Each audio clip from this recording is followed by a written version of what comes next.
Lo que siguió quedó documentado posteriormente en informes oficiales y declaraciones recogidas durante la investigación. Ambos jóvenes fueron obligados a salir del automóvil bajo amenaza. Sin posibilidad de reaccionar, fueron trasladados a una zona apartada, un área boscosa en las afueras de la ciudad. Allí, la situación se volvió aún más grave. Juan fue retenido mientras María era sometida a una situación de extrema vulnerabilidad. Posteriormente, ambos perdieron la vida tras recibir disparos. Una noche que parecía completamente común, terminó transformándose en uno de los episodios criminales más estremecedores registrados en Texas. Dos jóvenes, sentados dentro de un vehículo y conversando tranquilamente, desaparecieron sin dejar rastro, mientras, a pocos kilómetros, el responsable ya utilizaba sus pertenencias como si nada hubiera ocurrido. Lo más inquietante, todo sucedió por una suma mínima de dinero y una tarjeta bancaria. Este es el caso de Dexter Johnson, un expediente que aún hoy sigue generando preguntas, tensión y una sensación de justicia inconclusa. En una sala judicial del estado de Texas, el silencio era absoluto. Cada mirada estaba fija en un solo punto: el acusado.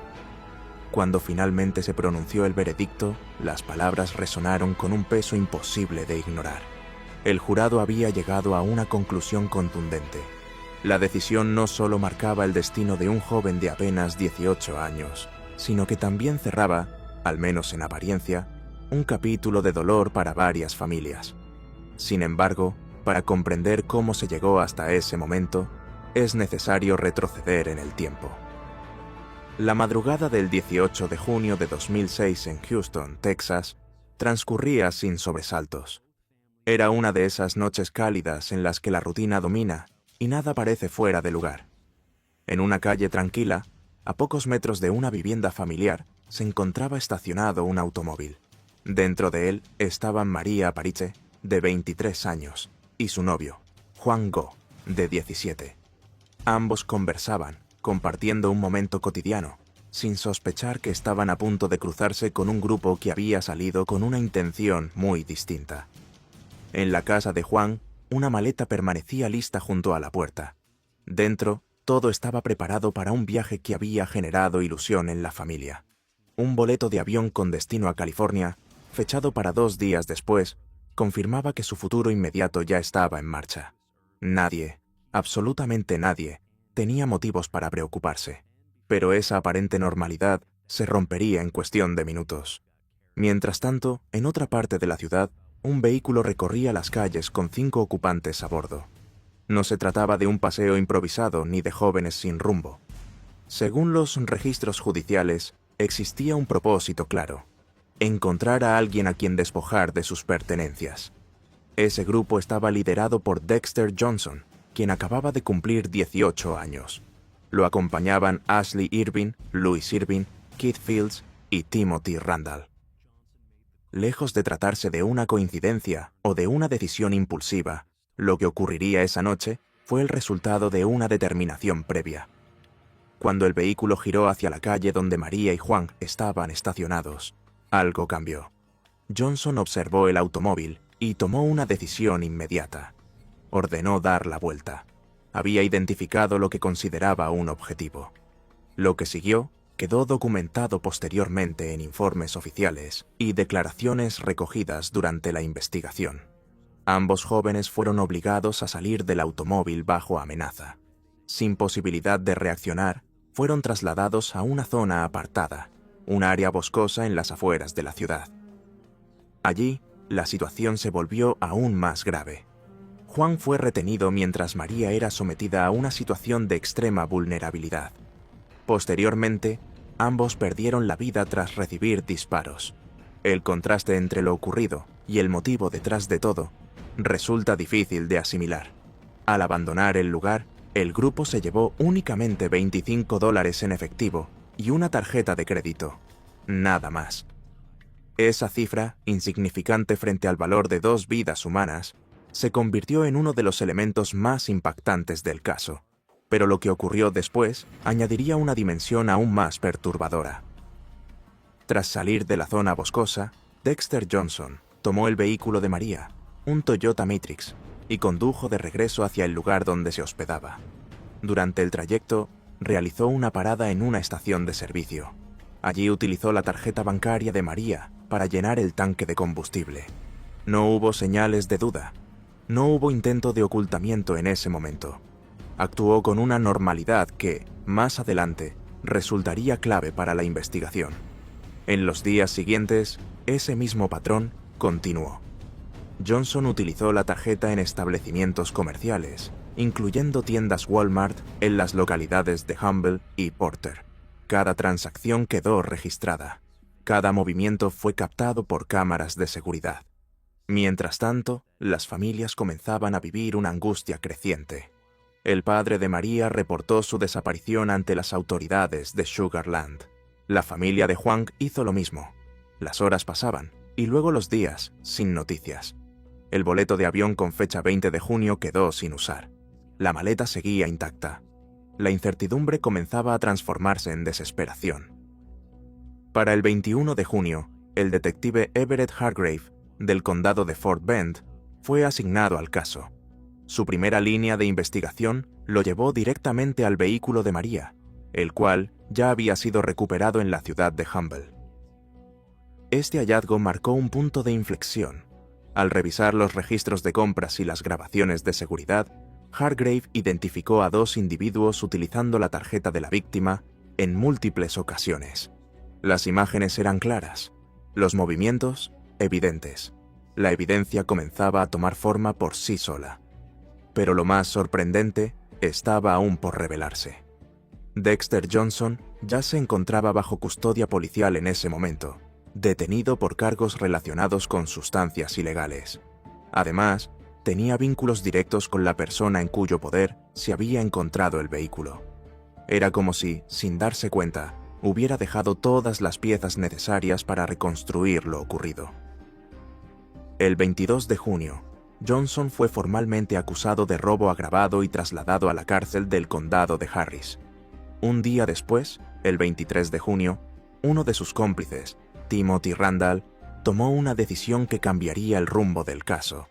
Enfrentando sus propias consecuencias legales, decidió colaborar con las autoridades. Randall condujo a los investigadores directamente hasta la zona boscosa donde se encontraban los cuerpos de María y Juan. Habían pasado 5 días. 5 días en los que las familias no sabían qué había ocurrido. 5 días en los que el principal implicado continuaba utilizando la tarjeta de una de las víctimas como si nada hubiera pasado. El hallazgo confirmó las peores sospechas. A partir de ese momento, la investigación se consolidó rápidamente. Sin embargo, Dexter Johnson mantuvo una postura firme. Negó ser responsable directo de los disparos y afirmó que las declaraciones de sus acompañantes eran falsas, motivadas por acuerdos judiciales. En una carta escrita por él mismo, aseguró que se negó a colaborar con las autoridades, lo que, según su versión, permitió que los demás inventaran historias para beneficiarse. Pero los otros implicados no salieron indemnes. 3 de ellos recibieron condenas de cadena perpetua sin posibilidad de libertad anticipada, mientras que otro fue sentenciado a 25 años de prisión. Las consecuencias alcanzaron hasta todos. Aún así, Johnson decidió llevar su caso a juicio, confiando en que podría convencer al jurado de su versión de los hechos. Las pruebas, sin embargo, eran numerosas. Registros bancarios, grabaciones de seguridad, testimonios directos y el hallazgo del lugar donde ocurrieron los hechos. El escenario estaba listo para uno de los juicios más impactantes de la región.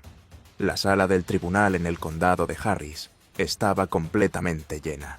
No cabía un solo suspiro más sin que se sintiera en el ambiente. Familiares, periodistas, funcionarios judiciales y curiosos aguardaban en silencio el momento decisivo. No era un juicio cualquiera. Lo que estaba a punto de ocurrir representaba el cierre de un proceso que había dejado una huella profunda en toda una comunidad. Durante días, el jurado había escuchado cada detalle: las grabaciones de seguridad, los registros de uso de la tarjeta bancaria, los testimonios de los implicados y la reconstrucción de los hechos. Conformaban un panorama difícil de refutar. Cada pieza encajaba con precisión. Dexter Johnson, sentado frente al jurado, mantuvo su postura hasta el final. Sostuvo que no había sido el autor directo de los disparos. Insistió en que sus acompañantes habían alterado la versión de los hechos para obtener beneficios judiciales. Su defensa intentó sembrar dudas sobre la credibilidad de los testimonios, pero la acumulación de pruebas resultaba abrumadora. Finalmente, el jurado se retiró a deliberar. Fueron horas de espera cargadas de tensión. Para las familias de María Paritze y Juan Go, cada minuto se sentía interminable. No solo buscaban una resolución judicial, sino también una respuesta emocional que, en cierto modo, les permitiera comenzar a procesar lo ocurrido. Cuando el jurado regresó a la sala, el silencio fue absoluto. El veredicto fue claro: culpable de homicidio capital. Pero el momento más impactante aún estaba por llegar. De acuerdo con la legislación del estado de Texas, el siguiente paso correspondía a la determinación de la sanción. Tras evaluar la gravedad del caso y las circunstancias en que ocurrieron los hechos, el tribunal emitió una sentencia que sacudió por completo la sala. La pena sería la máxima contemplada por la ley. En ese instante, todo cambió. Lo que había sido un ambiente contenido y solemne se transformó en caos. Dexter Johnson reaccionó de manera abrupta. Se levantó con violencia, empujó su asiento y avanzó en dirección a la zona donde se encontraban los familiares de las víctimas. La intervención inmediata de varios agentes del orden evitó que la situación escalara aún más. Fue necesario retirarlo físicamente de la sala. El impacto emocional no se limitó al acusado. Entre el público, algunos de sus propios familiares no pudieron contener la reacción. Una persona colapsó debido a la intensidad del momento y requirió atención médica inmediata en el lugar. Mientras tanto, los familiares de María y Juan permanecieron en sus asientos, observando cada segundo de lo ocurrido. Habían esperado ese instante durante meses, y aún así, la sensación no era de alivio completo, sino una mezcla compleja de dolor, agotamiento y un cierre que no terminaba de sentirse suficiente. El proceso judicial, en apariencia, había concluido. Sin embargo, la historia estaba lejos de terminar. Tras la sentencia dictada en 2007, Dexter Johnson fue trasladado al corredor de la muerte en Texas. Durante los años siguientes, el caso continuó su curso dentro del sistema judicial, pasando por diversas instancias de revisión. En 2010, el Tribunal de Apelaciones Penales de Texas analizó el expediente completo y decidió mantener tanto la condena como la sentencia, lo que para muchos representaba la confirmación definitiva. Pero surgió un nuevo elemento que cambiaría el rumbo del caso. El equipo legal de Johnson presentó un argumento basado en su capacidad intelectual, alegando que presentaba una discapacidad cognitiva que impediría la aplicación de la pena máxima. Una evaluación situaba su coeficiente intelectual cerca de 70, lo que abrió un nuevo frente legal. La legislación establece que las personas con discapacidad intelectual no pueden ser sometidas a la pena capital, pero demostrar esta condición requiere un análisis más profundo que una simple cifra. Aquí el caso se volvió aún más complejo. Un tribunal inferior determinó que este argumento había sido presentado fuera de plazo, complicando su validez. Aún así, el tema no quedó cerrado. En mayo de 2019 se programó una fecha de ejecución, pero fue suspendida 2 días antes por un juez federal. Meses después, se fijó una nueva fecha y nuevamente fue detenida, esta vez menos de 24 horas antes. Estas interrupciones prolongaron el caso indefinidamente. Hasta hoy, Dexter Johnson continúa en el corredor de la muerte sin una resolución definitiva. Mientras tanto, las familias de María Paritze y Juan Go siguen esperando. Han pasado años de audiencias, revisiones y retrasos. Cada vez que parece haber un final, surge un nuevo obstáculo. La historia no solo está marcada por lo ocurrido aquella noche, sino por la larga espera posterior. Ella tenía 23 años, él 17, 2 vidas con futuro, proyectos y planes que nunca se cumplieron. Todo por una decisión tomada en segundos y por un botín que no superaba los $25 y una tarjeta bancaria. Paradójicamente, El caso se resolvió gracias a errores evidentes: el uso de la tarjeta, las cámaras de seguridad, la recuperación del vehículo y la declaración de uno de los implicados. Aún así, el desenlace sigue abierto. El sistema judicial continúa evaluando los últimos argumentos, mientras las familias esperan un cierre que no termina de llegar. Este caso no solo impacta por la gravedad de los hechos, sino por lo que representa: una historia que, incluso después de casi 2 décadas, no tiene un final definitivo. Porque más allá de las decisiones judiciales, queda una realidad imposible de cambiar. 2 familias que salieron de casa un día cualquiera y nunca volvieron a ser las mismas. Si este relato te impactó, te invito a dejar tu opinión en los comentarios, compartir este contenido y suscribirte para seguir explorando historias que necesitan ser contadas y comprendidas.